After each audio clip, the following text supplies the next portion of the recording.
Um, Hi everyone.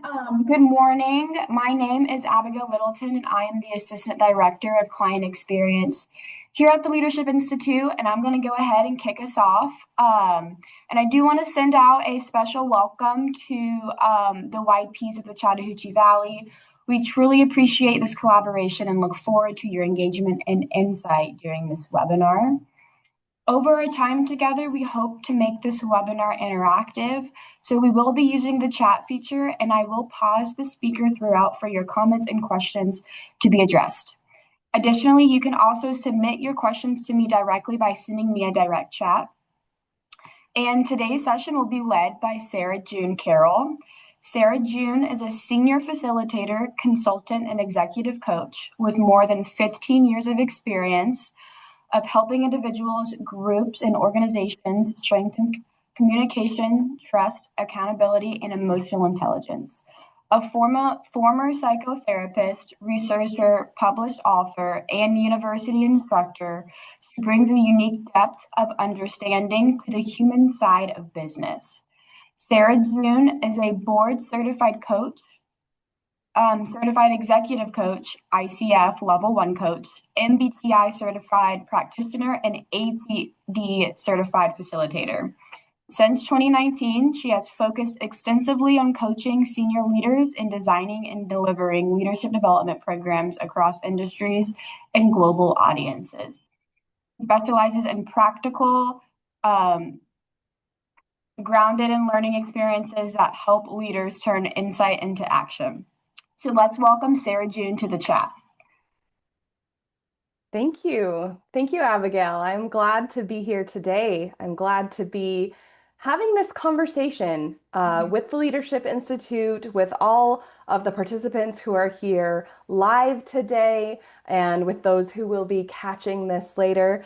Just out of curiosity, would love to hear where everyone is joining in from. If you could drop in the chat, what is your location today? I'm joining you from Arlington, Virginia, in the Washington, D.C. region, and glad to be here. So this conversation is the culmination of my work in both psychotherapy and coaching leaders. It comes from a variety of sources of my own research, my own understanding, as well as my perspective of being a leader over people and or processes on what makes the difference in organizations that energize their people, what makes the difference in leaders that drain their people. So we're going to have a conversation today about what you can do, those small habits of leadership that can fuel the clarity, the focus, and the well-being of yourself and your team at work. Abigail has put into the chat a handout that is for your reference. You might find that useful, so you don't need to furiously scribble notes. And also, we will be using that for some reflections. So I recommend that you download that so that you can use the writable PDF. So let's get started. I want you to reflect, think about a leader that left you feeling more grounded, more capable, more clear. Drop one word in the chat on what that leader did that energized you in some way. Just one word to put it in the chat. We have listen,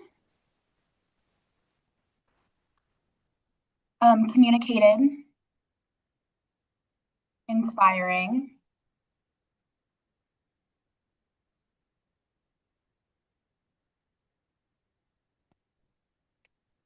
humble,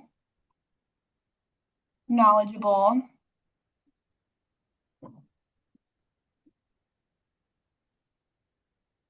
Some of these things are multiple sides of the same coin, right? Someone who effectively communicates as well as effectively listens, someone who's willing to give you that autonomy rather than being in a command and control position, that they trust you, that they inspire you, that they understand. These are great things, wonderful attributes of a leader who energizes, and they point to something important. These leaders were doing something fundamental. And from my perspective on working with leaders, what makes a leader energizing is not their charisma, it's not the perks or how much they get paid, although perks are nice.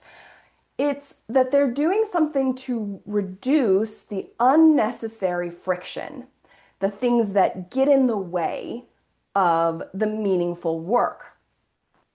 And the good news is this doesn't require a transplant of your personality. Anybody can learn to do this to become an energizing leader. It just requires repeatable, learnable habits. And as well, I'll note that this applies to anyone regardless of whether you are a people leader or not. Kim Cameron from the University of Michigan talked about positive energy networks, that being around an energizing leader is one of the strongest predictors of individual performance, even more than the reporting relationships or the positional authority. So, regardless of where you sit in your org chart right now, you are capable of being that energizing leader to be that positive influence for everyone around you. So, what does the current reality look like? What is it that's actually draining people? There's a lot coming at employees from so many different angles. Just earlier this week, I had a morning that felt like this picture. Everything coming at me all at once, everything was urgent, everything was important, this juggle of demands. And then in the middle of that, the dishwasher repairman showed up at the door unexpectedly and required that to be attended to. So, and this isn't just a one-off experience. This is shown through some research that people are depleted overall. 52% of employees reported feeling burned out in 2024. So, and that spans all industries, all job levels. And among those who were burned out, 44% described themselves as emotionally drained, and 51% feel used up at the end of the workday. So we're not talking about occasional bad days. This is a sustained depletion of cognitive and emotional resources that compounds over weeks and months. So when people individually are depleted, the team is depleted. And when the team is depleted, the results suffer. So, for example, burned out employees are 63% more likely to take a sick day and 13% less confident in their performance. So, that shows up as reduced quality of work, energy depletion, it spreads to the rest of the team. This is something that is impacting us globally as a workforce. Global engagement fell to 21% in 2024, and that is costing an estimated $438 billion in lost productivity. So we can see the reality, we can see the picture that people are depleted. And from my perspective as a coach and as a leader, I see that it's not that the teams or individuals are lacking commitment. These are bright, intelligent, capable individuals and groups that are strong and can handle heavy loads. What's happening is that they're carrying the load plus all of these unnecessary burdens. They're carrying too much ambiguity. They're carrying too much urgency, too many mixed signals, too few moments of genuine recovery or recognition. So here's the lens that I want to offer you today. Leadership is not just about determining the strategy, the decisions, getting results. That's a part of it. But a larger part of leadership is about what happens with that person's energy whenever you are interacting with them. Every meeting, every email, every Slack conversation, every hallway interaction is either a deposit into their energy bank or a withdrawal from it. So the question is not, am I a good person? It's, what is my net energy impact for this team. So we're going to spend some time getting a clear picture about what are those energy withdrawals. And this helps you to be able to name it clearly. And I'll be honest, I've done all of these. The goal isn't to be perfect. The goal is to build awareness because once you name it, then you can choose differently. So let's look at each one of these. The first one is vague priorities. When everything is a priority, nothing is really actually a priority. I'm going to have a word nerd moment here that I think frames this for us. The English word priority entered English in the 1400s in the singular form, priority. It literally meant the first thing. And it had no plural for 500 years. We invented the word priorities in the 1900s and somehow convinced ourselves that we could have multiple first things. So when a leader tells the team our top 5 priorities this quarter are, they've already created a drain. The team now has to guess which of the 5 is actually the first most important thing. And that ambiguity costs energy every single day. I see this happening a lot in my consulting work with middle management in an organization when they're getting constant direction changes or multiple priorities. It can feel like a flavor of the month. People stop investing in the latest change because they assume, well, 6 weeks later, we're going to have another overhaul of the strategy, so why should I get on board? That vague priorities drains energy significantly. The second one is emotional reactivity. So when a leader's mood is unpredictable, the team spends energy managing their anticipation of the leader's mood instead of the work. They have to give mental and emotional energy to knowing which shield do I need to put up today, because I don't know which boss I'm going to get, the easygoing one or the angry one. I experienced this personally early in my career. I had a leader whose temper would flare in team meetings at innocuous things. And then when someone would try to clarify or try to call it out, they would gaslight it. So nobody gave their best ideas. Nobody would raise their hand at a small problem that was likely to balloon into a bigger issue. Just keep your head down and get the minimal work done possible. No surprise that that organization had a very high turnover rate. So that's the second one. The second way that we drain energy in our people is emotional reactivity. The third one is inconsistent communication. This drains energy because it forces the team to absorb the cost of the leadership's misalignment. When 2 leaders give conflicting directions, both confidently, both insistently, the leader can't comply with both. The employee can't comply with both of those leaders at the same time. And they can't escalate. They have no clean move and they stall. And that stall is your team's energy sitting idle while leadership figures out what it actually thinks. Huge drain of energy. The fourth one is the failure to close loops.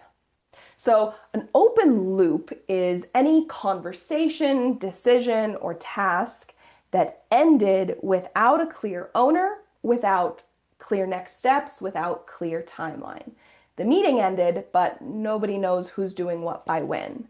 The project timeline moved forward, but the question from last week never got answered. So each one of those open loops sits in the back of your brain like an open tab on your computer. 1 is fine, 5 is sluggish, and 10, and you've got that spinning wheel of death happening inside your brain. The team isn't distracted because they lack focus. They're distracted because nobody closed the loop. The fifth area that drains energy is lack of acknowledgement. So I want you to consider what happens in the absence of acknowledgement. People don't assume that they're doing well. They often assume something is wrong. That quiet uncertainty. Am I invisible? Does my work really matter? Is its own flavor of exhaustion, and it compounds over time. So the longer that goes unaddressed, the more energy gets redirected away from the work and trying to read the room and determine, do I belong here? Am I valued here? The sixth one is avoiding hard conversations. When we know that a hard conversation is needed and we keep putting it off, it does not disappear. It just takes up permanent residence in the back of your mind. That anticipation of the conversation is its own cognitive burden. And it's not just you carrying it. More often than not, the other person usually knows that something is unspoken as well. And both of you are just managing around it. So, research shows that 7 in 10 people avoid conversations at work altogether. 7 in 10. That is a lot of rooms with a lot of elephants in them. And everyone's just quietly rearranging the furniture. So, again, all of us do this to some degree or another. And it's helpful to be able to identify what you see in yourself. So I want you to look at these and feel free to reference the handout if you need to. Which of these six drains do you see most often on your team or in yourself? Just curious which of them is the most frequent that you see most often. Just go ahead and drop in the chat the number 1 through 6, which one of those. And I will say, as those comments are coming in, speaking from me and in my coaching journey, I would say number 6 comes up a lot. Avoiding difficult conversations, absolutely. I think 6, 4. It's very hard to do to address difficult conversations. It's one of my most requested trainings Right, because right. it requires a lot of skill to do.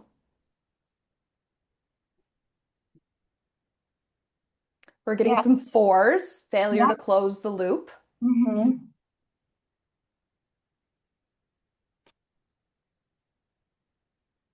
and some 5s on that lack of acknowledgement. Mm-hmm.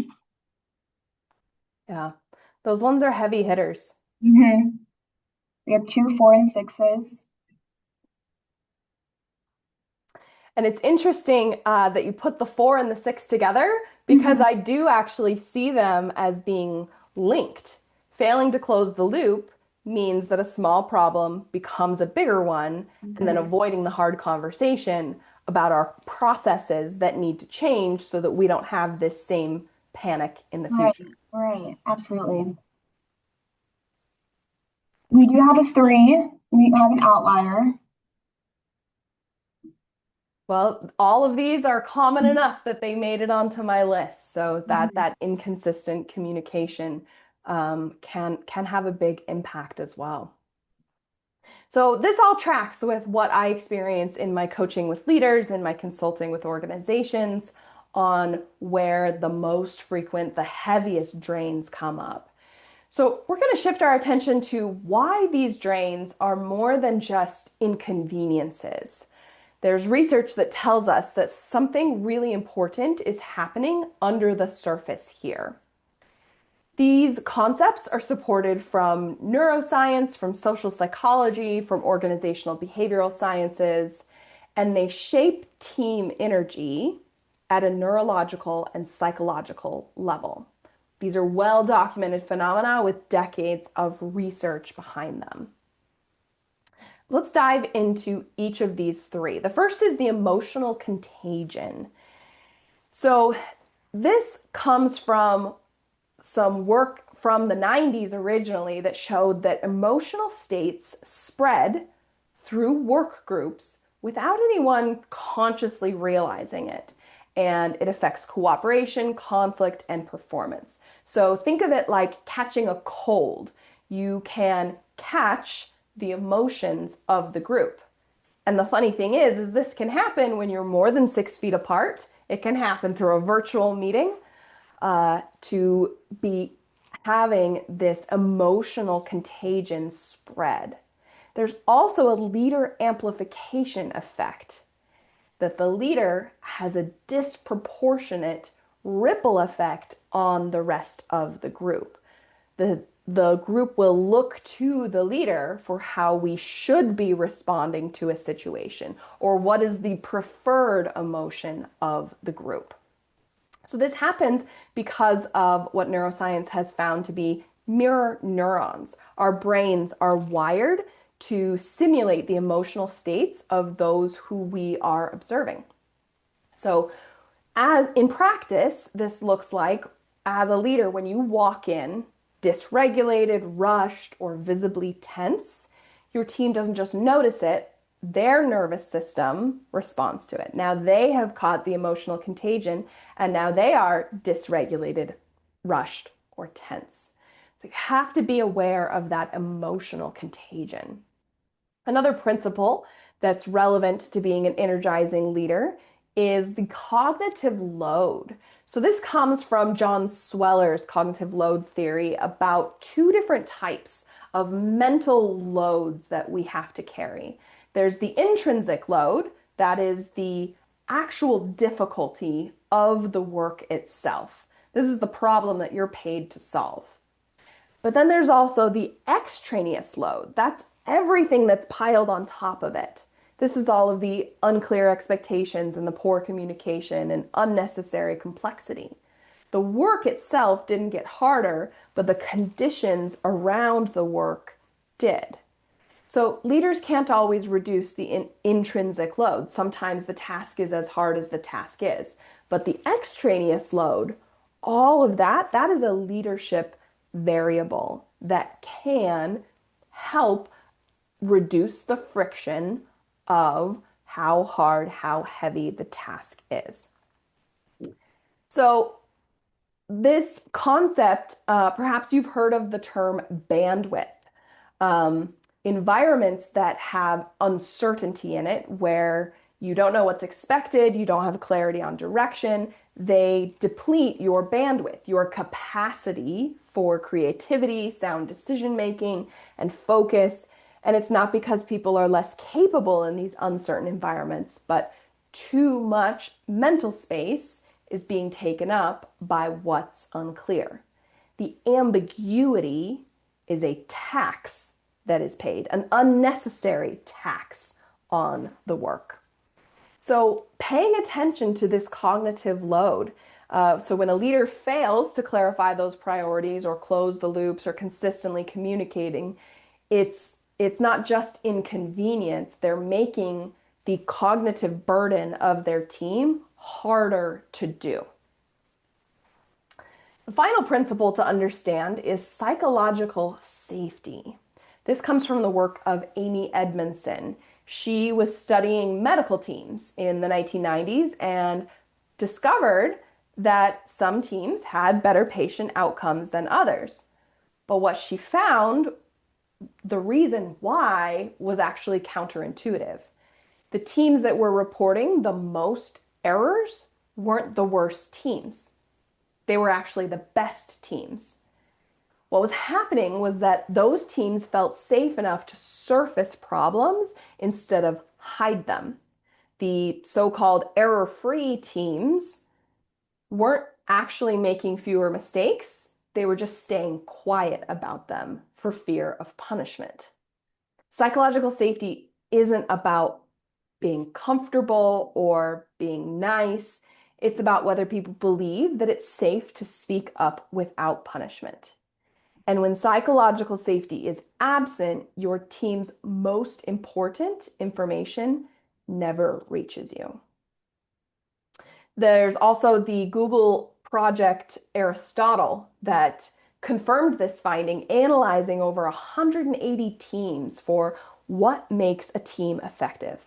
And the number one predictor, more than individual talent, more than compensation, more than any structural factor of what made a team effective, was psychological safety. By a huge margin, it was number one.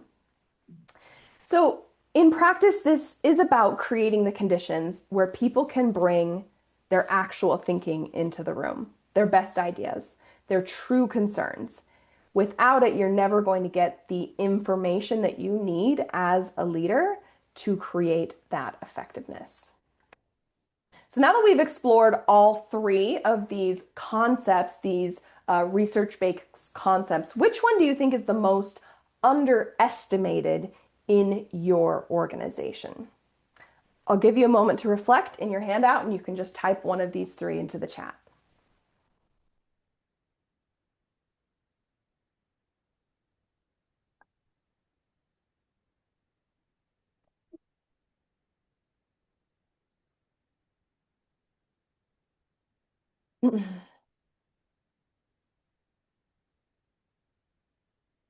So I see cognitive load in the chat, a couple of psychological safety, another cognitive load, um, cognitive load.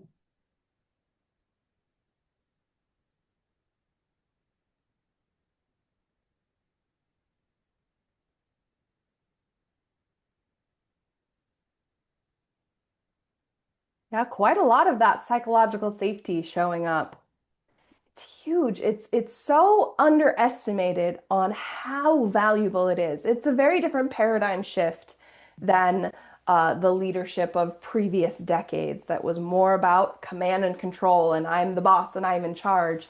And it's a very different mindset of we're actually going to get the best work out of everyone if everyone can bring their whole self to work, their concerns, they can speak with candor, but it takes a lot of skill to be able to create that kind of environment. So you see this happening in your teams, in your organizations, and being aware of it helps you to leverage what you can do about it. So we're going to spend the remainder of our time talking about what you can do about it. What you can implement, small habits that are repeatable, applicable, that can help create energy rather than drain energy. Let's look at each of these. The first one is to name the real priority.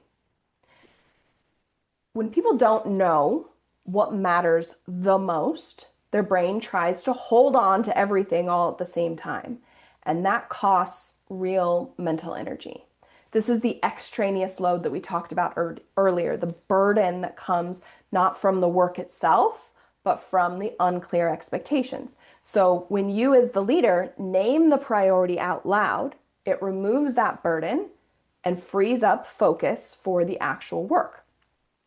So this is especially critical when adding something new or shifting directions, giving explicit context about where the new thing ranks in the hierarchy of priorities. It's reality that priorities are going to shift. So make it a habit to continually name where the priority is now. I'll give you an example. Just recently, my team was mid-project updating content ahead of an upcoming event when our project manager flagged a different project, one that had missed a step and needed urgent attention. So we had to scramble to get back on track for that. And this other project still was getting our attention. So in that moment, I named it explicitly which one was the priority. This project, the scramble, needed to come first. This needed to be set aside, and if we have time before the event, then we return to them. That one sentence helped everyone stop the mental juggle and shift directions to the other project. So what this sounds like in practical language is getting very clear of everything we're managing right now. This is the one thing that matters most this week. And here's where it sits in relationship to everything else. And I will note that in some situations, in some teams, it's not the leader's role to name the priority. Sometimes the employee gets to set their own priorities, and the leader can coach their team member to help them define the priority. The principle here is don't let it be assumed. Make it explicit and make it spoken. So that's number one, name the real priority. Habit number two is reducing uncertainty out loud. When uncertainty goes unnamed, people usually don't just sit quietly with it and let the uncertainty be in the room. The human tendency is to fill that silence. They speculate, they ruminate, the emotional contagion of the rumor spreads quickly, and they lose focus on the work in front of them. So reducing uncertainty out loud doesn't mean having all the answers. It means giving people an honest picture of what is known, what isn't, and when they can expect more. And that combination addresses two things at once. It lowers the cognitive burden of unanswered questions, and it builds psychological safety by signaling that the leader won't leave people in the dark. This is especially useful during times of change, bigger, broader change, or uncertainty. When you're in those times, this habit is essential. And the more ambiguous the environment, the more important the leader's voice becomes. So I'll give you an example of a leader who I worked with who did this exceptionally well. This was during the COVID-19 pandemic shutdown. We were working at a mortgage company, which meant that the business itself was constantly shifting. And on top of that, the return to office policies kept shifting and changing according to state law, according to company policy, written and rewritten, and coming up with new things all the time. So there was a lot that our leader couldn't tell us, but she did name what she knew and she named what she didn't. She gave updates when she had them, but she also didn't create noise by sharing every internal debate while it was still in progress. And that discipline mattered to me because I needed to make decisions about how to lead out on certain projects. And knowing even a part of the picture helped me to do that. I still understood that we were on shifting ground, that I couldn't plant my feet in any one plan, but I trusted that when there was news, she would share it as soon as she could. And that trust helped me to stop compulsively checking for updates and put my attention back on the work. So in practice, this sounds like here's what we know, here's what we genuinely do not know. I will update you by the 15th, and if I have nothing new, I will tell you that as well. Reduce uncertainty aloud. The third one, close the loop. Earlier, we named failure to close loop as one of the 6 energy drains. So this is the direct antidote. Every unresolved meeting, every question mark that ended without a clear owner or next step becomes an open tab, and those open tabs are extraneous load. They don't disappear. They sit in the background, they quietly consume mental energy until someone closes them. So this habit is how you do it. So in practical language, this sounds like, before we wrap up, who owns this? What is the next step? What is our deadline? Let's say it out loud so we all leave with the same picture. Here's an illustration of this.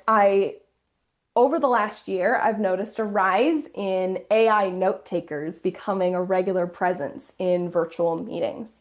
And I've noticed myself wondering whether our communication between the humans was clear enough for the artificial intelligence note taker to actually capture what was decided.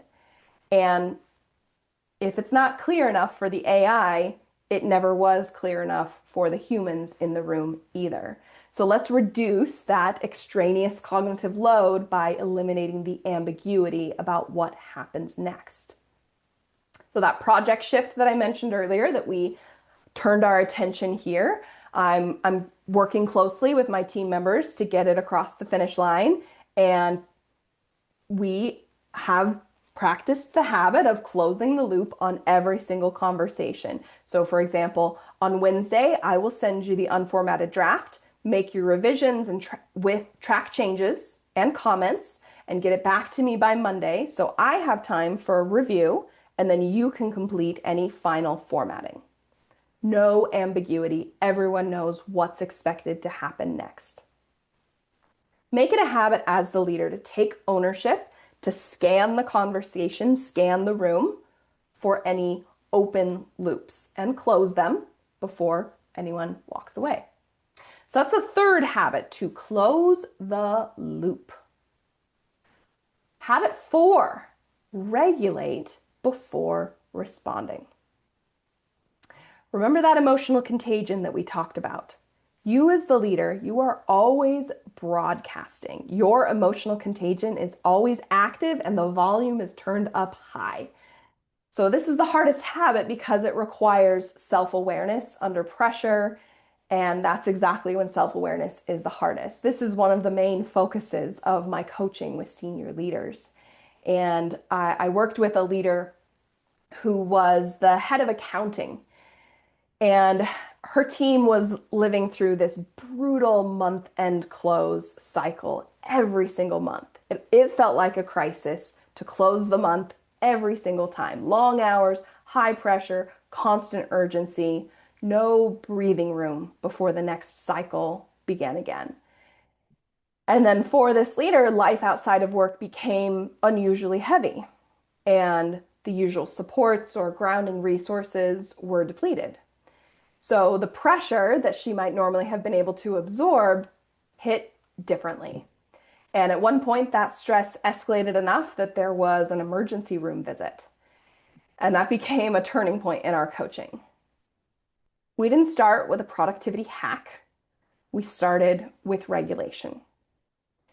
She started regularly creating a morning space before the day took over, a time to reflect, to get grounded, to gather herself, to choose how she wanted to show up before stepping into the pressure of the day.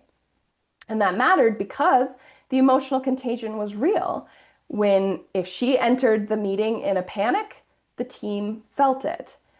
But when she entered with a calm confidence, the team felt that too. So this morning habit did help create a more regulated nervous system, but the month-end close issue still had to be solved. They did need to hire and onboard another team member, but that took time. So in those months in between, recognizing the problem and getting the right support in place, her grounded presence helped the team to weather the storm. She was more able to get her own head above water first, to see what needed to be done, to communicate clearly, and set a tone that helped the team. Sometimes the most energizing thing a leader can do is to regulate their own nervous system before they try to regulate the work. So there's a lot of strategies. You heard in that story, creating a daily practice of getting to a baseline level of calm that helps communicate to your nervous system. This is what calm looks like, even if the next 8 hours are crazy for you. It helps you to get back to that grounded space. I'll also offer to my clients a very simple practice that you can do in 2 minutes. It's called box breathing. Navy SEALs use it. It's just as simple as taking 4 counts of breath in, holding that for 4 counts, breathing out for 4 counts, and then holding that for 4 counts. You can take an extra 2 minutes in the bathroom if you need to get grounded. Sometimes it also helps to go take a walk outside of the building if possible. The left, right movement of your feet helps to regulate the two halves of your brain, and you can show up to a difficult meeting regulated rather than avoidant. So this habit is about being aware of what state am I bringing into the room, and is that the state that I want to lead from? The final habit is to acknowledge specifically. There's an old proverb: one kind word can warm 3 winter months. That is the staying power of specific acknowledgement. Vague praise is white noise. Good job, everyone! That dissipates before it reaches any one person. But specific acknowledgement signals something different. I see you. I noticed. That's a fundamental belonging need that is being met. So the formula is simple. Be sincere, be specific, be timely, tailor it to the individual. It's this effort of, I see how you are growing. I see what effort it took. I see why we specifically need you on this project. So the generic way would be, way to go. The specific acknowledgement would be, this morning in our meeting with the stakeholders, I noticed that you communicated our value proposition confidently without overpromising or being pushy. And that's exactly why our clients keep feeling valued, keep feeling respected, and why they keep coming back to us time and again. I want you to know that I saw it. That specific acknowledgement took 30 seconds longer, but its warmth can last months. So acknowledge specifically is the final of those 5 habits. So let's look at these total 5 habits. You can see them in your handout, and I want you to reflect on which of these do you already do well? Which of these maybe comes naturally to you, or that you have made it a practice to intentionally develop this habit? Go ahead and put that in the chat.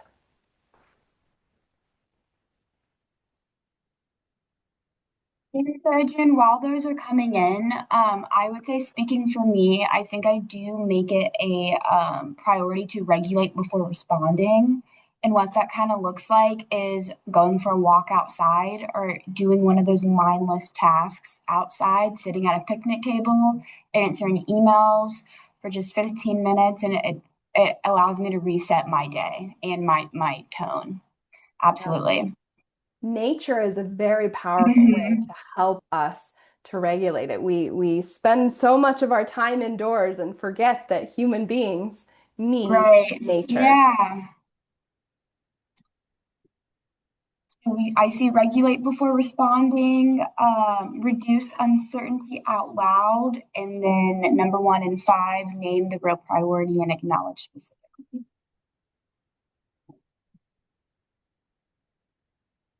And I love this one from Yvette, acknowledging specifically. I stopped saying thank you for all you do and instead name what it is that I am acknowledging them for. You probably already know it in your head, but they don't know that you know it. Right.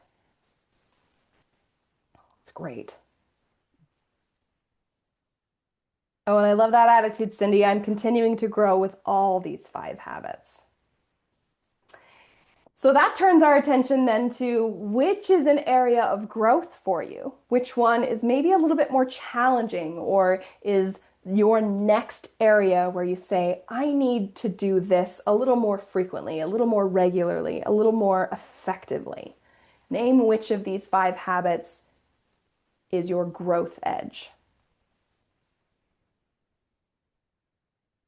We have a couple of 4s. So regulate before responding. I see a 2, reduce uncertainty out loud.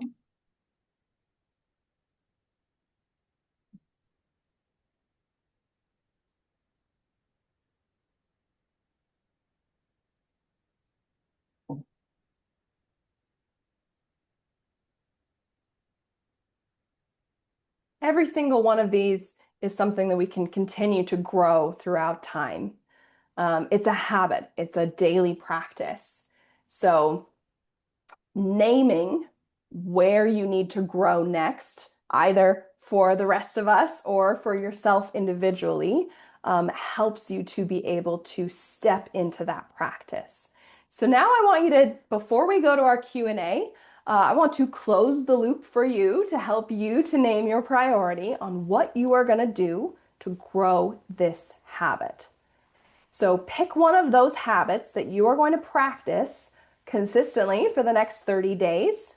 One perhaps that would have a big impact on you, on your team, and write down how you are going to apply that habit over the next 30 days. I'll give you a minute of reflection so you can write it down for yourself. And if you'd like to, you're welcome to share it in the chat.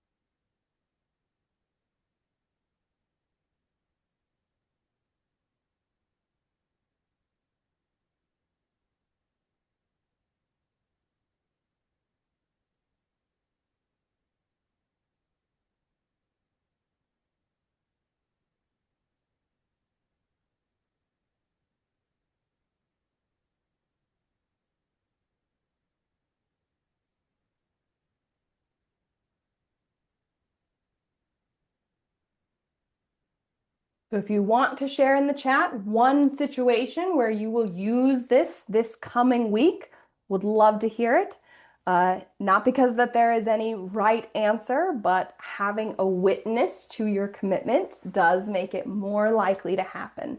So if you want to share in the chat what you are going to do this week to practice this habit.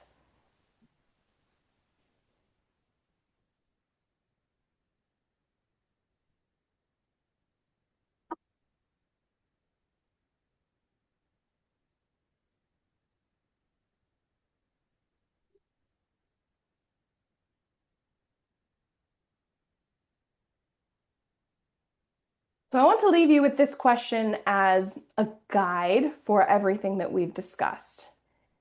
As you practice these habits of becoming a more energizing leader, consider before you speak, before you respond, before you send that Slack message, is this going to create clarity, steadiness, or connection? And if the answer is no, or if you don't know, that's useful data. Pause, regulate, try again. These 5 habits they're not about becoming a different person. They're about becoming a more intentional version of the leader that you already are. So I'd love to hear from you one word that you are taking away from this webinar today. One word or one phrase. Go ahead and drop that in the chat.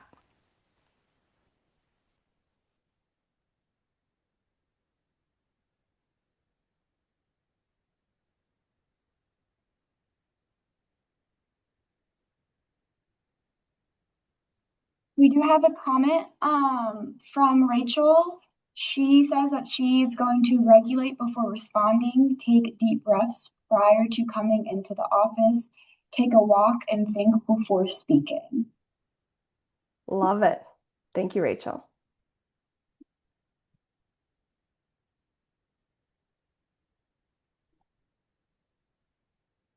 I do see 2 words, a one word and a phrase, and one of them is consistency, and then the other is becoming an intentional leader. And there's a comment that says, an energizing leader is not the busiest, but the clearest. Ooh, I love that, Harry. That's a great insight. Mhm. And then a comment is reflection. And then another comment is I still have a lot of work on when it comes to becoming a good leader. And recognizing the work that you're already doing, recognizing the awareness that you have of the gap is leaps and bounds ahead of leaders who are unaware. So you're already on a good path for it. Great things. Thank you, everyone, for being here today. We do have some time for questions before we close out. You're welcome to ask questions about further clarification, anything that you'd like to understand deeper.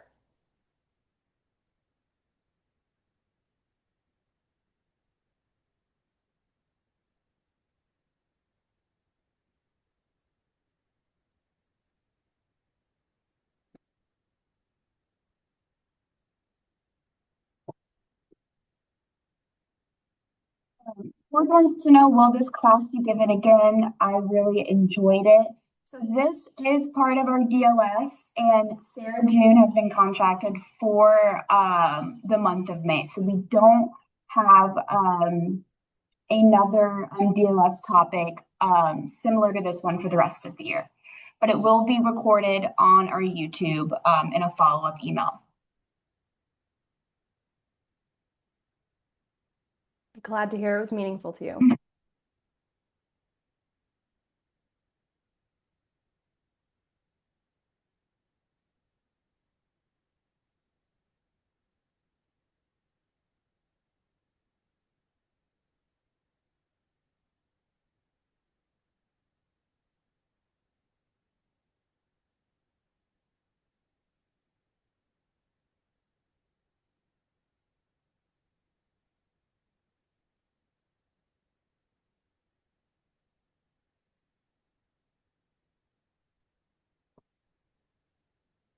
So while those questions are coming in, I'm gonna kind of do my close out, and me and Sarah June will stay for the remainder for a couple minutes if anyone wants to ask a question. So I just want to thank everyone for coming to the webinar today. And like I said earlier, I will be making this recording and presentation available on our YouTube. And this information will be sent to your email that you used to register today. And our next webinar will be on June 18th. Our consultant, Glenda Hicks, will be presenting on the leadership gap and how board dynamics can strengthen or strain a nonprofit's impact. And please take the survey. The feedback you give is very, very valuable to both the consultant and the Leadership Institute. And on behalf of the staff of the Leadership Institute, I just want to thank you for your engagement. You guys were awesome.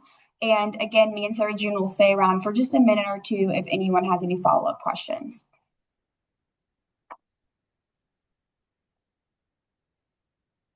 The name of the YouTube channel is CSU Leadership, and again, I am going to link it and in the follow-up email to everyone.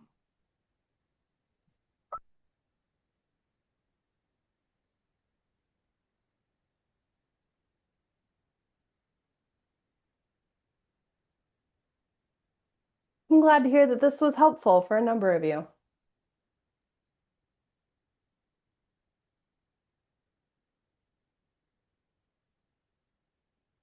If you do want to stay connected, have further questions, I just dropped my LinkedIn in the chat. You're welcome to reach out with any further questions, celebrations on what you are applying from what we've learned today. Yeah, and with that, I just want to thank everyone again for your engagement, and please come to our next webinar in June, and I look forward to seeing your comments and insights there as well. All right, thank you. Thank you, Abigail. Thank you, everyone.